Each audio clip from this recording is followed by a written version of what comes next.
नमस्कार दोस्तों, स्वागत है आपके अपने YouTube चैनल प्रसिद्ध स्टडी पर। आज है 19 नवंबर 2020 और 19 नवंबर 2020 के करंट अफेयर के इम्पोर्टेंट क्वेश्चन हम इस वीडियो में डिस्कस करेंगे। और आज के इस वीडियो की PDF फाइल आप इस वीडियो के डिस्क्रिप्शन लिंक से डाउनलोड कर सकते हैं और PDF आपको हमारे टेलीग्राम चैनल पर भी मिल जाएगी। टेलीग्राम चैनल का लिंक नीचे डिस्क्रिप्शन में दिया हुआ, आप वहाँ से ज्वाइन कर सकते हैं। तो चलिए वीडियो को स्टार्ट करते हैं। पहला क्वेश्चन है, हाल ही में राष्ट्रीय प्राकृतिक चिकित्सा दिवस कब मनाया गया है? तो अभी 18 नवंबर को राष्ट्रीय प्राकृतिक चिकित्सा दिवस मनाया गया है। तो इस क्वेश्चन का डी ऑप्शन सही है। यह दिन भारत में हर साल 18 नवंबर को दवा की एक दवा रहित प्रणाली के माध्यम से सकारात्मक मानसिक और शारीरिक स्वास्थ्य को बढ़ावा देने के लिए मनाया जाता है और इसे निसर्ग चिकित्सा पद्धति भी कहा जाता है। इस दिन को आयुष मंत्रालय मनाता है। तो बात करें आयुष मंत्रालय के राज्य मंत्री की, तो वर्तमान में आयुष मंत्रालय के राज्य मंत्री हैं श्रीपाद येसे नाइक। अगला क्वेश्चन है, हाल ही में किसने ATP टूर नंबर 1 ट्रॉफी जीती है? तो अभी नोवाक जोकोविच ने ATP टूर नंबर 1 ट्रॉफी जीती है। तो इस क्वेश्चन का बी ऑप्शन सही है। यह ट्रॉफी सर्बियाई टेनिस स्टार नोवाक जोकोविच को 15 नवंबर 2020 को वर्ष 2020 के अंत तक विश्व का नंबर 1 खिलाड़ी रहने के लिए दी गई है और यह ट्रॉफी नोवाक जोकोविच छठी बार पाने वाले पीट सम्प्रास के बाद टेनिस इतिहास के एकमात्र दूसरे खिलाड़ी बन गए हैं। अर्थात नंबर 1 पर पीट सम्प्रास हैं और नंबर 2 पर हैं नोवाक जोकोविच। इससे पहले जोकोविच 2011, 12, 14, 2015 और 2008 विश्व के नंबर 1 खिलाड़ी रह चुके थे।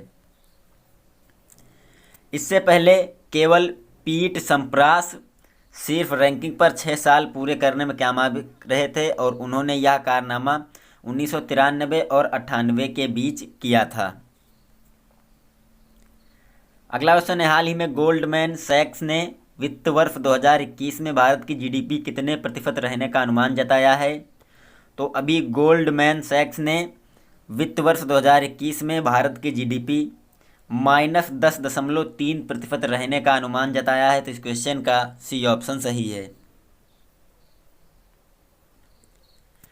इन्वेस्टमेंट बैंक गोल्डमैन सैक्स ने वित्त वर्ष 2021 के लिए जारी की गई भारत की GDP के गिरावट के अपने पूर्वानुमान को संशोधित किया है।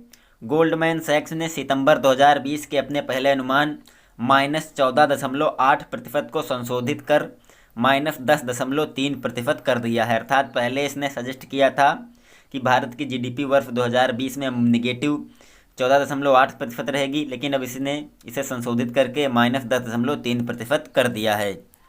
इसके अतिरिक्त गोल्डमैन सैक्स ने वित्तीय वर्ष 2021-22 में भारत की GDP 13% तक रहने का अनुमान जताया है पॉजिटिव में। अगला क्वेश्चन है, हाल ही में किसने 12वें ब्रिक्स शिखर सम्मेलन को वर्चुअली संबोधित किया है? तो अभी प्रधानमंत्री नरेंद्र मोदी ने 12वें ब्रिक्स शिखर सम्मेलन को वर्चुअली संबोधित किया है। तो इस क्वेश्चन का ए ऑप्शन सही है। प्रधानमंत्री नरेंद्र मोदी ने वीडियो कॉन्फ्रेंसिंग के जरिए 12वें ब्रिक्स शिखर सम्मेलन को संबोधित किया है और यह शिखर सम्मेलन रूसी राष्ट्रपति व्लादिमीर पुतिन की अध्यक्षता में आयोजित किया गया था। अर्थात इसके अध्यक्ष राष्ट्रपति रूस के व्लादिमीर पुतिन थे। भारत 2021 में ब्रिक्स की अध्यक्षता करेगा और 2021 में 13वें ब्रिक्स शिखर सम्मेलन की मेजबानी भी करेगा। यह तीसरी बार होगा जब भारत इसमें शामिल होने के बाद से ब्रिक्स अध्यक्ष का पद संभालेगा। इससे पहले भारत 2012 और 2016 में ब्रिक्स शिखर सम्मेलन का अध्यक्ष रहा था। ब्रिक्स शिखर सम्मेलन के 12वें संस्करण का विषय यानी थीम है global stability, shared security and innovative growth. अगला क्वेश्चन है, हाल ही में इक्विटास स्मॉल फाइनेंस बैंक ने किसको अपना ब्रांड एम्बेसडर बनाया है? तो अभी इक्विटास स्मॉल फाइनेंस बैंक ने क्रिकेटर स्मृति मंधाना को अपना ब्रांड एम्बेसडर बनाया है। तो इस क्वेश्चन का सी ऑप्शन सही है। इक्विटास स्मॉल फाइनेंस बैंक ने महिलाओं को ध्यान में रखते हुए एक नया प्रोडक्ट ईवा लॉन्च किया है और इस बैंक ने भारतीय महिला क्रिकेटर स्मृति मंधाना को अपने इस नए लॉन्च किए गए प्रोडक्ट ईवा का ब्रांड एम्बेसडर बनाया है। ईवा महिलाओं के लिए स्वास्थ्य, धन और समृद्धि जैसे हर पहलू में भारतीय महिलाओं की बेहतरी के लिए यूनिक बचत खाता है और इक्विटास स्मॉल फाइनेंस बैंक के अध्यक्ष हैं Arun Ramanathan. Equitas small bank finance के एमडी और सीईओ हैं वासुदेवन पठानी नरसिम्हन और इक्विटास स्मॉल फाइनेंस बैंक का मुख्यालय स्थित है चेन्नई, तमिलनाडु में। अगला क्वेश्चन है, हाल ही में कहाँ मालाबार अभ्यास 2020 का दूसरा चरण आरंभ हुआ है? तो हाल ही में अरब सागर में मालाबार अभ्यास 2020 का दूसरा चरण आरंभ हुआ है। तो इस क्वेश्चन का बी ऑप्शन सही है। मालाबार अभ्यास 2020 का दूसरा चरण उत्तरी अरब सागर में 17 से 20 नवंबर तक आयोजित किया जा रहा है। कब से आयोजित किया जा रहा? 17 से 20 नवंबर 2020 तक। मालाबार अभ्यास 2020 के पहले चरण का आयोजन 3 से 6 नवंबर 2020 तक आयोजित किया गया था। याद रखना दोस्तों, कब से? 3 से 6 नवंबर 2020 तक बंगाल की खाड़ी में मालाबार अभ्यास 2020 का पहला चरण आयोजित किया गया था। ये दूसरा चरण है। मालाबार अभ्यास 2020 का ये 24वां संस्करण है। दूसरे चरण में भारतीय नौसेना के विक्रमादित्य कैरियर बैटल ग्रुप और यूएस नेवी के निमित्ज कैरियर स्ट्राइक ग्रुप ने संयुक्त ऑपरेशन किया। अगला क्वेश्चन है, हाल ही में किसने तीसरे वार्षिक ब्लूमबर्ग न्यू इकोनॉमी फोरम को संबोधित किया है? तो हाल ही में प्रधानमंत्री नरेंद्र मोदी ने तीसरे वार्षिक ब्लूमबर्ग न्यू इकोनॉमी फोरम को संबोधित किया है। तो इस क्वेश्चन का ए ऑप्शन सही है। प्रधानमंत्री नरेंद्र मोदी ने वीडियो कॉन्फ्रेंसिंग के माध्यम से तीसरे वार्षिक ब्लूमबर्ग न्यू इकोनॉमी फोरम को संबोधित किया है। इस वर्ष वैश्विक अर्थव्यवस्था या कोविड-19 महामारी की चुनौती का सामना कर रही है, इसलिए बैठक में अर्थव्यवस्था को सुदृढ़ बनाने के उपाय करने और भविष्य के लिए रणनीति तैयार करने पर विचार विमर्श किया गया।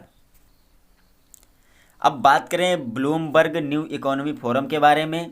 तो ब्लूमबर्ग न्यू इकोनॉमी फोरम की स्थापना वर्ष 2018 में माइकल ब्लूमबर्ग द्वारा की गई थी, जो विश्व अर्थव्यवस्था के ऐतिहासिक संस्करण के समय उसके सामने मौजूद गंभीर चुनौतियों के लिए कार्रवाई योग्य समाधान सुझाने के वास्ते वैश्विक समुदाय के नेताओं को विचार विमर्श के लिए मंच उपलब्ध कराता है। अगला क्वेश्चन है, हाल ही में कहाँ एशिया की पहली सौर ऊर्जा सक्षम टेक्सटाइल मिल का उद्घाटन किया जाएगा? तो हाल ही में महाराष्ट्र में एशिया की पहली सौर ऊर्जा सक्षम टेक्सटाइल मिल का उद्घाटन किया जाएगा। तो इस क्वेश्चन का डी ऑप्शन सही है। एशिया का पहला सौर ऊर्जा सक्षम कपड़ा मिल महाराष्ट्र के परभणी जिले में स्थापित किया जाएगा। कहाँ स्थापित किया जाएगा? महाराष्ट्र के परभणी जिले में। 30 एकड़ भूमि में फैली जय भवानी महिलाओं की सहकारी कपड़ा मिल एशिया की पहली ऐसी मिल होगी जो पूरी तरह से सौर ऊर्जा पर काम करेगी। अर्थात इस मिल का क्या नाम है? जय भवानी महिलाओं की सहकारी मिल। और इस परियोजना की स्थापना की कुल लागत लगभग 100 करोड़ रुपए है।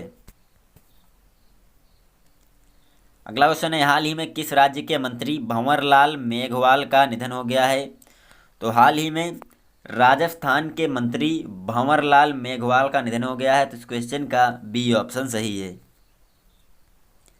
राजस्थान के सामाजिक न्याय और अधिकारिता मंत्री भंवरलाल मेघवाल का निधन हो गया है। उन्होंने विधायक के रूप में 5 बार के राज्य के चुरू जिले के सुजानगढ़ विधानसभा क्षेत्र का प्रतिनिधित्व किया था और ये राजस्थान के सामाजिक न्याय और अधिकारिता मंत्री थे भंवरलाल मेघवाल। तो इनका निधन हो गया है। लास्ट क्वेश्चन है, हाल ही में आरबीआई ने किस बैंक को मोरेटोरियम पीरियड में रखा है? तो हाल ही में आरबीआई ने लक्ष्मी विलास बैंक को मोरेटोरियम पीरियड में रखा है। तो इस क्वेश्चन का ए ऑप्शन सही है। भारतीय रिजर्व बैंक यानी आरबीआई ने ऋणदाताओं की वित्तीय स्थिति में आई गंभीर गिरावट के कारण लक्ष्मी विलास बैंक को 1 महीने के लिए मोरेटोरियम के अंतर्गत रखने का आदेश जारी किया है।